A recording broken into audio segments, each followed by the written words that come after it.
नमस्कार दोस्तों, आप सभी का स्वागत करता हूँ श्री एजुकेशन ग्रुप पर। Shri education group SEG psychology की सीरीज में हम जान रहे हैं chapter 2 self and personality of class 12th NCERT.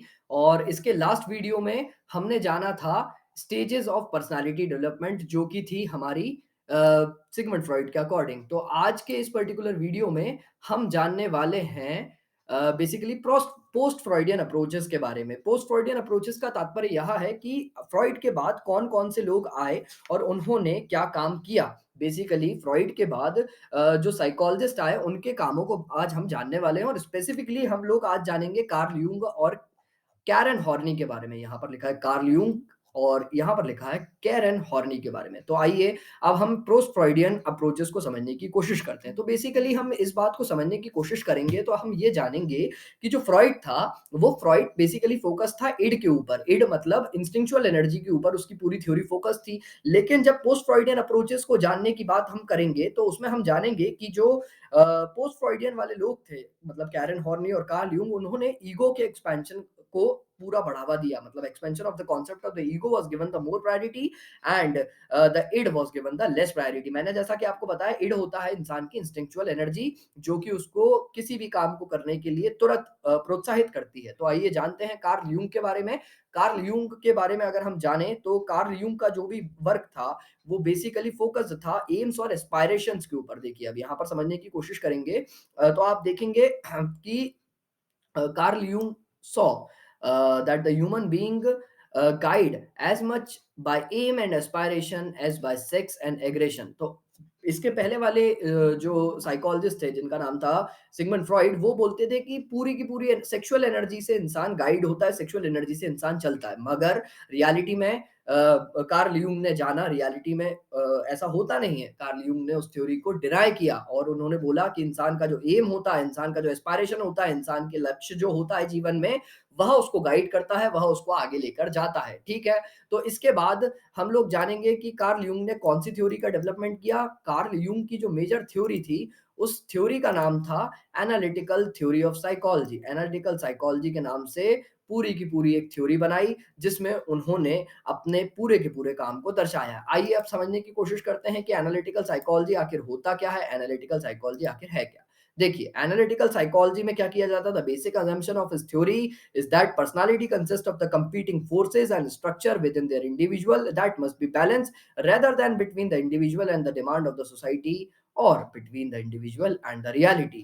अब कार्ल यूंग कहते थे कि जो इंसान की रियलिटी है, जो इंसान की पर्सनालिटी है, वो बेसिकली डिवाइडेड होती है कंपीटिंग फोर्सेस। उसके अंदर कुछ फोर्सेस होते हैं और उसका स्ट्रक्चर कुछ इस तरीके से होता है कि वो इंसान को बैलेंस करने के लिए, बनाए रखने के लिए, एक समाज में स्थिर रखने के लिए मॉडिफाई करती रहती है किसी भी तरीके से। ठीक है? डिमांड ऑफ द सोसाइटी के बीच में और रियलिटी के बीच में उसको बैलेंस बनाए रखने के लिए उसकी पर्सनालिटी चेंज होती रहती है। क्यों? क्योंकि भाई हम लोग पर्सनालिटी समझ रहे हैं। आप ये समझने की कोशिश करिए, स्ट्रक्चर ऑफ पर्सनालिटी को समझने के लिए मेजर अप्रोचेस को समझ रहे हैं इंसान की पर्सनालिटी को। तो ये कार्ल यूंग का काम पर्सनालिटी की टर्म्स में बताया जा रहा है यहाँ पर। ठीक है जी?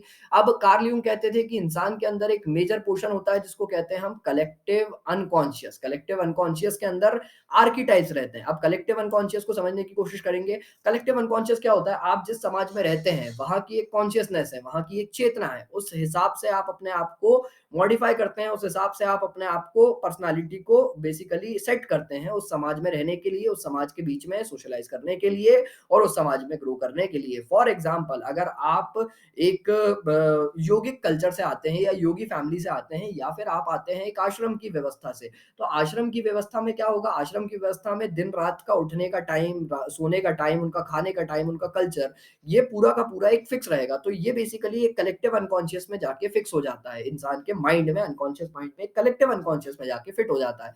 अब जब इंसान एक आश्रम की व्यवस्था में जाता है तो वहां पर फिट होने के लिए उस तरीके से अपने आप को ढालता है, उस तरीके से अपने पर्सनालिटी को मॉडिफाई करता है। ठीक है जी? और यही कलेक्टिव अनकॉन्शियस के अंदर कुछ आर्कीटाइप्स भी होते हैं। आर्कीटाइप्स का मतलब होता है प्राइमोर्डियल इमेजेस। जो जो इंडिविजुअल एक्वायर करता है समाज से, जो इंडिविजुअल एक्वायर करता है सोसाइटी से, बट इनहेरिटेड वाली जो इमेजेस रहते हैं, इसका एग्जांपल ले सकते हैं हम लोग, गॉड और the mother earth is the good example of archetype. भगवान की जो एक तस्वीर, भगवान का जो एक इमेज हमारे दिमाग में बना हुआ है कि पृथ्वी हमारी माता है, या भगवान ये है, ये वाले भगवान इस तरीके से काम करते हैं, ये वाले भगवान इस तरीके से ऊर्जा देते हैं, इस तरीके से काम करते हैं। तो ये भी सारा के सारी चीजें एक इंसान के कलेक्टिव अनकॉन्शियस में रहती हैं, ठीक है।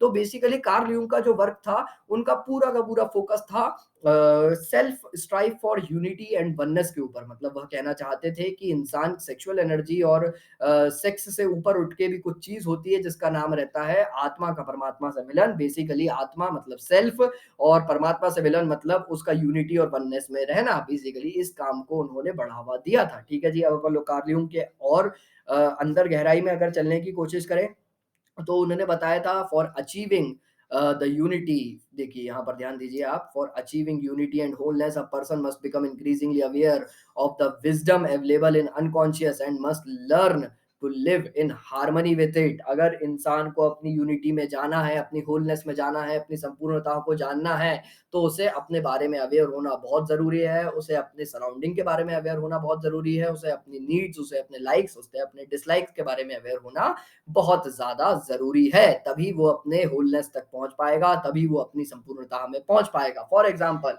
अगर किसी इंसान को किसी एक काम को करने में आनंद आता है, फॉर एग्ज़ाम्पल अगर किसी इंसान को कविता लिखने में आनंद आता है, और वह कविता लिखते समय या पोएट्री लिखते समय या डांस करते समय फॉर एग्ज़ाम्पल, या किसी भी आर्ट को परफ़ॉर्म करते समय अपने आप को संपूर्ण पाता है, होल पाता है, कंप्लीट पाता है, तो जब वह वो काम करेगा, तो अपने फुलेस्ट पोटेंशियल पे पहुंचेगा। या फिर अगर किसी इंसान को पढ़ाने में आनंद आता है, किसी इंसान को पढ़ा के संतुष्टि मिलती है, उसको होलनेस मिलती है, तो जब वह वो काम करेगा तो अपनी होलनेस या अपनी फुलेस्ट पोटेंशियल पे पहुंच जाएगा। तो जी इस तरीके से हमने जाना कि achieving the for achieving the unity and wholeness a person must become increasing level. अगर आपको यह चीज जाननी है, अगर आपको इस संपूर्णता में पहुंचना है, तो आपको अवेयर होना पड़ेगा आपके थॉट्स के बारे में, आपको अवेयर होना पड़ेगा आपकी फीलिंग्स के बारे में। इस तरीके से पूरी की पूरी अवेयरनेस के कॉन्सेप्ट को बढ़ावा देते हुए कार्ल यूंग की थ्योरी को हमने जाना। अब अगली थ्योरी जो हम जानने वाले हैं इसी वीडियो में, वह है कैरन हॉर्नी की ऑप्टिमिज्म की थ्योरी। तो बेसिकली कैरन हॉर्नी की ऑप्टिमिज्म की थ्योरी को अगर आप समझने की कोशिश करेंगे ना, तो कैरन हॉर्नी का वर्क पूरा का पूरा फोकस था फेमिनिज्म के ऊपर। क्यों? क्योंकि इनके पहले जितने भी साइकोलॉजिस्ट आए थे, उन्होंने फेमिनिज्म के मुद्दे को बहुत ज्यादा दबाया था, या उस मुद्दे को कहीं ना कहीं कंट्रोल में रखा था कि फीमेल को कहीं ना कहीं दबाने वाला उनको वो चीज फील हो गई थी कि भाई फ्रॉइड और कार्ल यूंग दोनों फीमेल के इतना इंपॉर्टेंस नहीं दे रहे। तो कैरन हॉर्नी आई और उन्होंने अपनी पूरी थ्योरी इस तरीके से मॉडिफाई करी कि उनकी थ्योरी के अंदर हम पूरा फेमिनिज्म का मुद्दे को देखेंगे। तो उन्होंने human growth and self actualisation के ऊपर पूरा का पूरा काम उनका रहा है, ह्यूमन ग्रोथ और emphasise on the human growth and the self actualisation.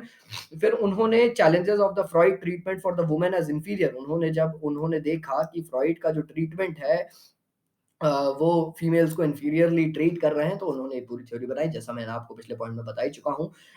तो उन्होंने बेसिकली देखा कि she countered that the women were more likely to be affected by the social and cultural factor than by the biological factor. उन्होंने देखा कि उन्होंने basically counter किया, किसको काउंटर किया? फ्रॉइड की थ्योरी को। She counter that the women were more likely to be affected by social and cultural factor. Womens जो होती हैं वो अफेक्ट हो जाती हैं सोशल और कल्चरल फैक्टर से, रेदर देन उनका जो हमारा जो बायोलॉजिकल फैक्टर है उसके उसके कंपैरिजन में। ठीक है जी, देखते हैं आगे क्या है, समझने की कोशिश करते हैं। तो इस पूरी थ्योरी को अगर आप समझने की कोशिश करें, तो उन्होंने वो जो हमारी कैरन हॉर्नी थी, उनका पूरा का पूरा फोकस और उनका पूरा का पूरा अटेंशन था डिस्टर्ब्ड इंटरपर्सनल रिलेशनशिप के ऊपर। इंटरपर्सनल रिलेशनशिप डिस्टर्ब क्यों होती है इंसान की, लोगों के अंदर बेसिक एंजाइटी क्यों पैदा होती है, लोग बेसिकली इंडिफरेंस, डिस्करेजिंग और इराटिक बिहेवियर क्यों शो करते हैं, उसके ऊपर उनका पूरा का पूरा काम था। बेसिक एंजाइटी के नाम का एक कंसेप्ट उन्होंने दिया। बेसिक एंजाइटी के कंसेप्ट को समझने के लिए आप बेसिकली ऐसा समझ सकते हैं कि basically deep resentment towards the parents और the basic hostility occur due to the anxiety by showing excessive dominance or indifference or by providing too much or little approval parents can generate among the children the feeling of isolation and helplessness. यहाँ पर मैं इस जगह पर पढ़ रहा हूँ, by showing excessive dominance और इंडिफरेंसेस।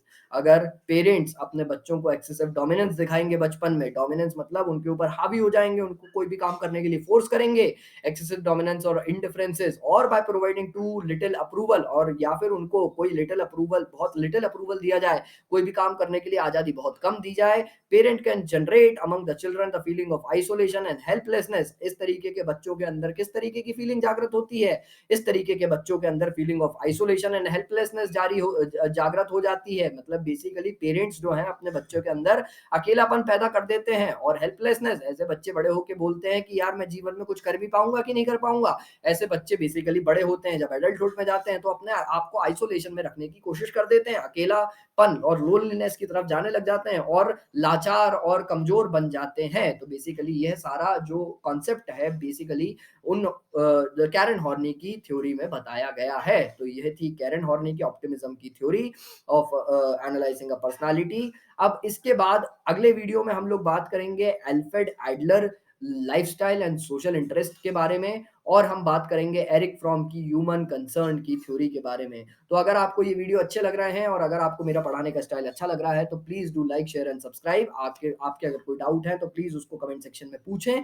और हम लोग शाम को 7 बजे से लाइव क्लासेस लेना चालू कर चुके हैं, तो अगर आप इंटरेस्टेड हैं तो प्लीज डू ज्वाइन। आपको ज्वाइन करना है तो नीचे व्हाट्सएप की एक लिंक दी हुई है, उस पर क्लिक करिए, आप हमारी कम्युनिटी में आइए और उस कम्युनिटी का हिस्सा बन के आप भी ग्रो करिए, आप भी एक्सप्लोर करिए साइकोलॉजी को और जानने की कोशिश करिए कि आप कौन है असलियत में और इस लाइफ में आपका ट्रू मीनिंग क्या है। अगर आप 11th 12th स्टूडेंट हैं, क्लास 12th 11th के स्टूडेंट हैं जो कि साइकोलॉजी पढ़ने में इंटरेस्टेड है, तो प्लीज उसी लिंक को क्लिक करिए और उस लिंक से हमारे पास जुड़ जाइए। Evening 7 PM every day. Thank you so much. मेरा नाम था धनंजय पांडे, मेरा नाम है धनंजय पांडे। तो मिलते हैं अगले वीडियो में। Bye bye.